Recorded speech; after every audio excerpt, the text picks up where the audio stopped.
நல்லா செக் பண்ணுங்க.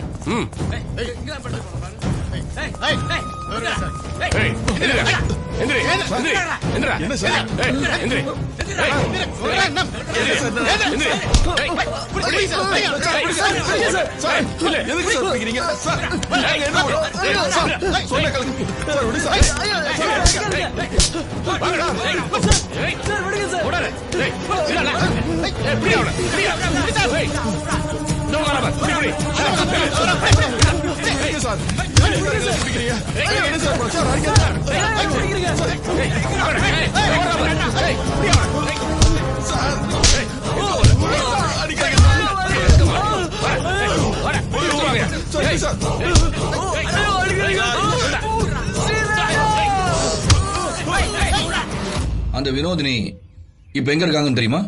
படிச்ச காலேஜிலேயே ப்ரொஃபஸரா வேலை செய்யறாங்க. நீங்க அவங்கள பாக்குறதுண்டா? எப்பயாவது. கொஞ்ச நாளைக்கு முன்னாடி கூட பக்கத்துல உள்ள கோயிலுக்கு சாமி கும்பிட வந்தாங்க. ஸ்ரீதர் சார்,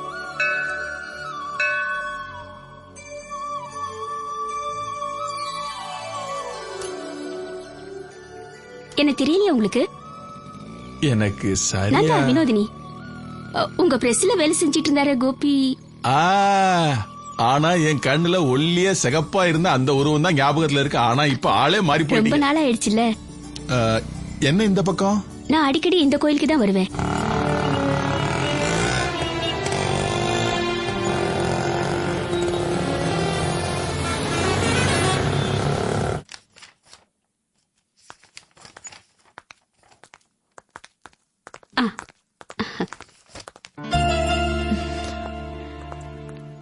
ஹலோ மேம், நான் மீரா.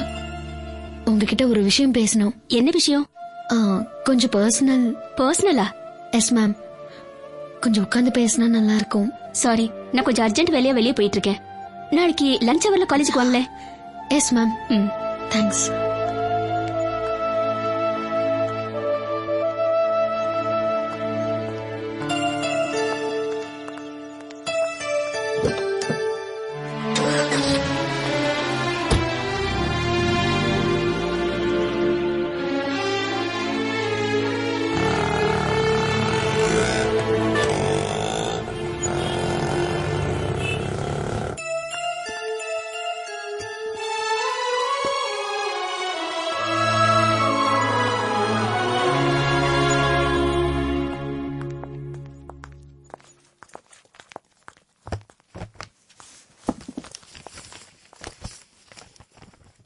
உங்ககிட்ட ஒரு விஷயம் கேட்கலாமா?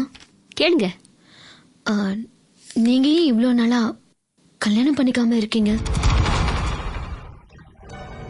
இதை தெரிஞ்சுக்கதான் நீங்க அவ்வளவு தூரத்துல நீங்க வந்தீங்களா? இதுக்கு நீங்க சொல்ல போற பதில் தான் ஜெயில இருக்கிற எங்க அப்பாவை வெளியே கொண்டு வரும். புரியலையே.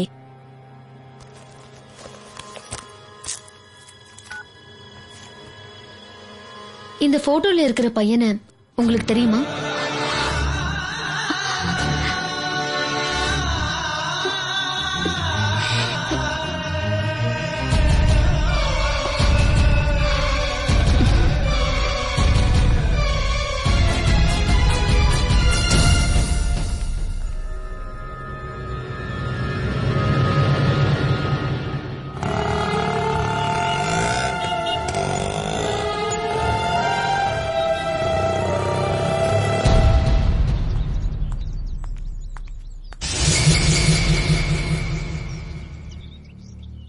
உன்கிட்ட பல முறை சொல்லிட்டேன், என் பின்னாடியே வந்து என்ன தொந்தரவு பண்ணாதேன்னு.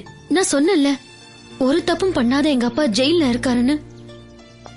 எனக்கு எங்க அப்பாவை காப்பாத்தணும். உண்மையான குற்றவாளியை சட்டத்துக்கு முன்னாடி நிறுத்தணும். இத்தனை வருஷம் முடிஞ்சும் நீங்க இன்னும் அதை மறக்கல. அணையாத அந்த நெருப்பு உங்க மனசுக்குள்ள இன்னும் கொழுந்து விட்டு எரிஞ்சிட்டு இருக்குல்ல. நான் சொல்றது சரிதானே?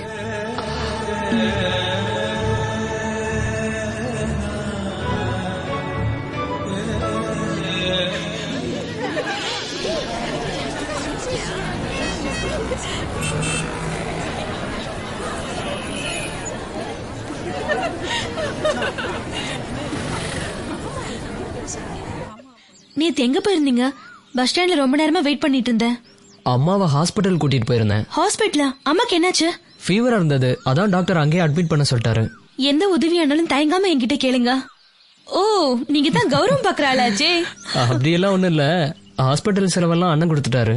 அப்புறம் நம்ம விஷயம் அண்ணனுக்கு தெரிஞ்சிருச்சுன்னு நினைக்கிறேன். 2 நாளைக்கு முன்ன அண்ணன் என்கிட்ட ஒரு கேள்வி கேட்டாரு, நீங்க 2 பேரும் லவ் பண்றீங்களா இல்ல வெறும் ஃப்ரெண்ட்ஸா? அதுக்கு நீ என்ன சொன்ன? வெறும் ஃப்ரெண்ட்ஸ் தானே சொன்னேன். ஏய், அதுக்குள்ள மூட் அவுட் ஆயிட்டியா? விளையாட்டுக்கு தான் அப்படி சொன்னேன், நாம லவ்வர்ஸ் தான்.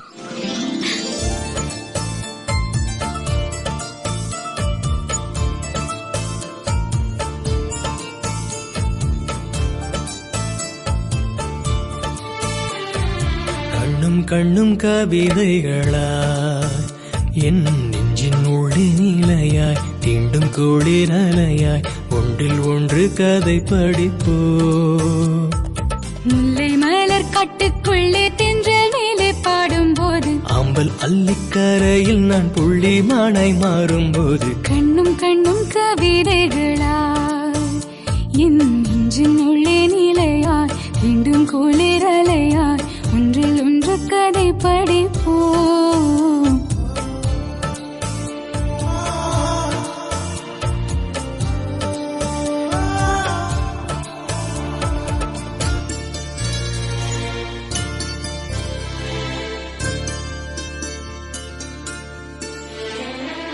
திங்களின் தேரில் ஏறி காற்றில் பறந்து விண்வெளி பால் நிலவில் சேர்ந்திருப்போ.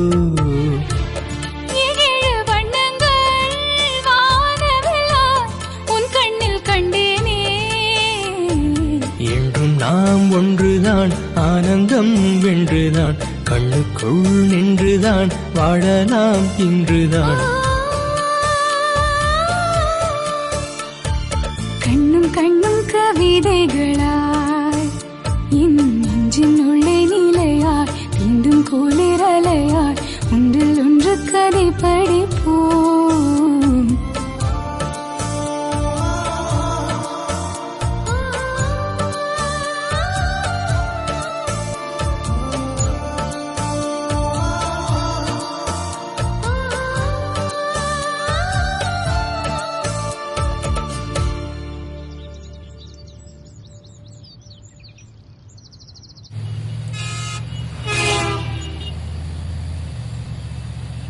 அந்த கோபிய பத்தி டீச்சர் சொன்ன விஷயங்கள்லாம் எனக்கு என்னமோ உண்மை மாதிரி தான் தோணுது. அப்ப மாமா சொன்னதுல உண்மை இல்லங்கிறியா? கோபிக்கு நக்சலைட்டோட தொடர்பு இருக்குன்னு மாமா சந்தேகப்பட்டதுக்கு வேற ஏதாவது காரணம் இருக்கலாம்ல? ஆனா கோபிக்கு எந்த தப்பான தொடர்பும் இருக்காதுன்னு ஸ்ரீதரன் சார் சொன்னாரே. கோபியோட கேரக்டர் பத்தி நமக்கு முழுசா தெரிஞ்சாதான் நாம ஃபர்தரா மூவ் பண்ண முடியும்.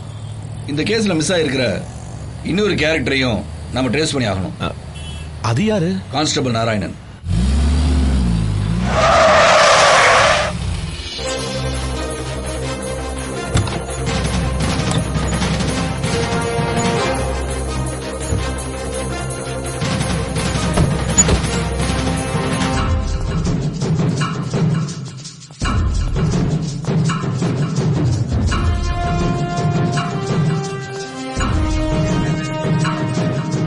ரிட்டையர்டு கான்ஸ்டபிள் நாராயணனை நாங்க கொஞ்சம் பார்க்கணுமே. நாராயணனா? அந்த பேர்ல இந்த கிளப்ல யாருமே இல்லையா? இந்த கிளப்பை நாங்க சர்ச் பண்ணணும். வாரண்ட் இருக்கா? இல்லனா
மாதவன் சாருக்கும் இதுக்கும் எந்த சம்பந்தமும் இருக்காது சார்.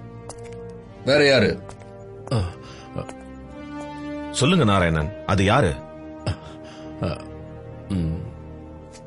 நீங்க அவனை டார்ச்சர் பண்ணீங்களா? அது ஒரு தட்டு தட்டின அவ்வளவுதான் சார். மத்தபடி சார் சொன்னதுக்கு அப்புறம் நான் மேல கையே வைக்கல சார். நான் உண்மையை வர வைக்கிறேன், ஆனா கொஞ்சம் கடுமையா இருக்கும். ஆடா கேட்க வேண்டாம், சாஃப்டாவே கேளு. ஏதாவது ஏடா குணம் ஆச்சுன்னா நான் தான் பதில் சொல்லணும்.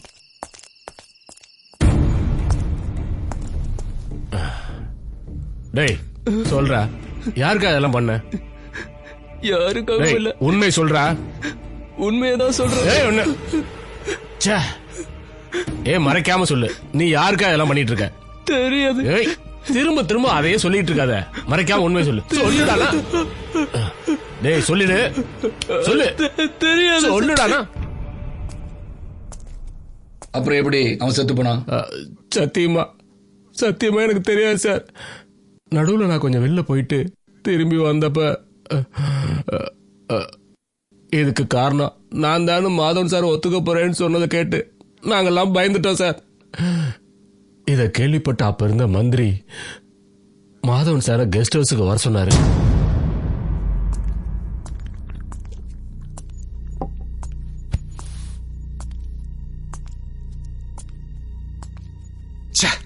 இந்த பத்திரிகைக்காரனுங்க கேட்கிற கேள்விக்கு பதில் சொல்றதுக்குள்ள பைத்தியமே பிடிச்சிடும் போல இருக்கு. சாணியம் பிடிச்சவனுங்க. இந்த மேட்டர் மட்டும் வெளியே லீக் ஆச்சுன்னு வை மாதவா, உனக்கு மட்டும் இல்ல, இந்த ஆளுக்கு சரி எனக்கு சரி பிரச்சனை தான். யாரு இதெல்லாம் சமாளிக்கிறது? நான் வெளியே போகும்போது இந்த ஆள்கிட்ட சொல்லிட்டு தான் போனேன், கடுமையா விசாரிக்க வேண்டாம்னு. விசாரிக்கல சார். என் பிள்ளைங்க சத்தியமா சொல்றேன், சார் இருக்கும்போது 2 தட்டு தட்டுன அவ்வளவுதான். மத்தபடி அவன் மேல கைய வைக்கவே இல்லை. அப்போ நான் அடிச்சுதான் அவன் செத்தான்னு சொல்றியா? மாதவா, யாரால அவன் செத்தாங்கிறது இப்ப முக்கியம் இல்ல, செத்து போயிட்டான்ல. இந்த பிரச்சனையில இருந்து தப்பிக்கிறது தான் முக்கியம்.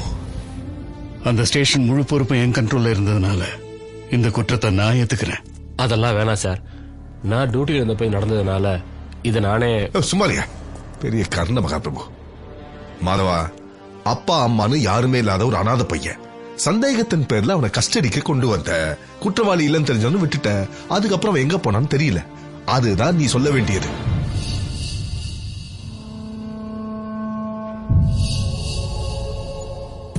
நீ எதை பத்தியும் யோசிக்காத. எல்லாரையும் தப்ப வைக்கிறதுக்கு தான் நான் இதை சொல்றேன். அவன் பாடியை எங்க டிஸ்போஸ் பண்ண கூட நான் பாத்துக்கிறேன். இந்த மாதிரி ஒரு சம்பவம் நடந்ததுங்கிறதே மறந்துரு. மாதவா, நான் சொல்றது உனக்கு புரியுது இல்ல?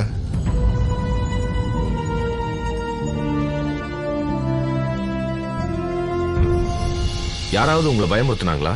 இல்ல வேற யாருக்காவது நீங்க பயப்படுறீங்களா? எதுக்காக இங்க வந்து இந்த கிளப்ல ஒளிஞ்சிருக்கீங்க? உண்மையான பதில் கிடைக்கலனா கேள்வி கேட்கிற ஸ்டைல் வேற மாதிரி இருக்கும்.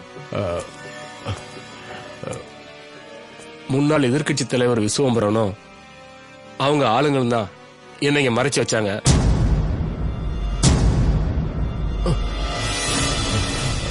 எனக்கு ஒரே ஒரு விஷயம் மட்டும் தான் இன்னும் புரியல. உண்மையான குற்றவாளி வெளியில இருக்கும்போது உங்க மாமா எதுக்காக ஜெயில இருக்கணும்? அப்ப உங்களுக்கு இந்த கேஸுக்கு எந்த சம்பந்தம் இல்லைன்னு சொல்றீங்க? ஒரு சம்பந்தமும் இல்ல. உண்மையிலேயே அந்த கேஸ பொதுமக்கள் மத்தியிலும் பத்திரிகையாளர் மத்தியிலும் கொண்டு வந்து நான் தானே. அப்ப சம்பந்தம் ஒண்ணு இல்லைனா எதுக்காக நீங்க கான்ஸ்டபிள் நாராயணனை உள்ள வச்சிருந்தீங்க? ஒரு நிமிஷம் உள்ளவங்க.